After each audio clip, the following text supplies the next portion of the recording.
কুমিল্লার শামলা traders Uttara bank প্রধান কার্যালয় থেকে 2017 সালে 5,500টি নারী নতুন একটি কাজ পেল। উপরোক্ত কাজের জন্য নিম্নোক্ত খরচগুলো হয়: কাগজ ক্রয় 70,000 টাকা, ছাপার কালি ক্রয় 25,000 টাকা, প্রত্যক্ষ খরচ 12,500 টাকা, প্রত্যক্ষ মজুরি 12,500 টাকা, আঠা ও সুতা ক্রয় 5,000 টাকা, কারখানা ভাড়া 10,000 টাকা, কারখানা বিদ্যুৎ খরচ 3,500 টাকা, অফিস ও প্রশাসনিক ব্যয় 12,000 টাকা, আপ্যায়ন খরচ 1,500 টাকা, প্রায় খরচ দরপত্র উদ্দীপ্ত মূল্য 2%, প্রতিটি জায়গায় দরপত্রের উদ্দীপ্ত মূল্য 35 টাকা। শাপলা পেন্সিল রূপান্তর ব্যয় নির্ণয় করো। রূপান্তর ব্যয় নির্ণয় কত যাবে মজুরি কত? 12,500। তার সাথে যোগ হবে কারখানার উপরে ব্যয়। কারখানার উপরে ব্যয়ের মধ্যে রয়েছে আটা ও সুতা কত? 5,000। তারপর হচ্ছে কারখানা ভাড়া কত? বিদ্যুৎ খরচ 3,500।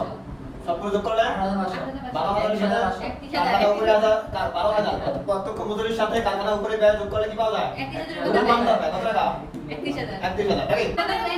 উৎপাদন ব্যয় প্রতিটি ডায়েরির উৎপাদন ব্যয় প্রথমে মুখ্য ব্যয়গুলো কি কি আছে? কাগজ ক্রয় কত টাকা? 70,000। ছাপা ও কালি ক্রয় 25,000। প্রত্যক্ষ মজুরি 12,500 যোগ করলে 1,60,500 যোগ হবে কারখানা উপরি ব্যয়। কারখানা উপরি ব্যয়। কারখানা উপরি ব্যয়গুলো কি কি? উপকরণ কত রয়েছে? আটা ও সুতা ক্রয় কত? 5,000। কারখানা ভাড়া 10,000। তারপর রয়েছে কারখানার বিদ্যুৎ বিল কত? 1,500। সবগুলো যোগ করলে 18,500। এটার নাম কি?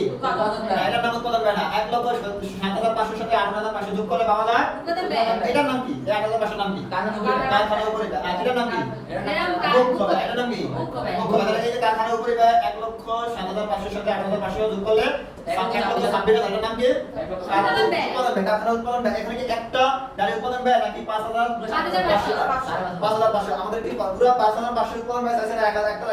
একটি তাহলে 1,26,000 এই 5,500 দিয়ে ভাগ দিয়ে পাওয়া যাবে গাড়ির একটির কত? 22,000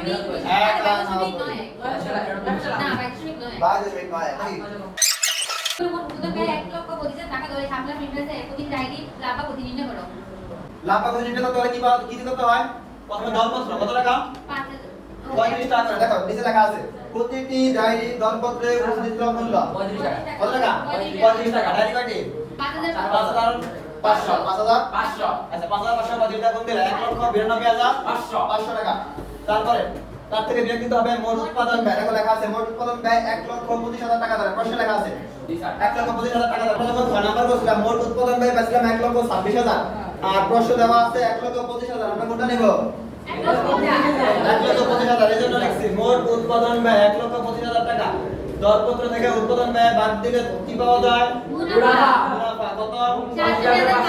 67,500। তার সাথে যোগ করতে হয় পরিচালন ব্যয়। পরিচালন ব্যয়ের মধ্যে আবার দুই প্রকার, একটা হলো প্রশাসনিক ব্যয়, একটা হলো বিক্রয় উপরি ব্যয়। প্রশাসনিক ব্যয়ের ভিতরে রয়েছে অফিস ও প্রশাসনিক ব্যয় কত? 12,000। আপ্যায়ন খরচ কত? 15,000 যোগ করলে 13,500।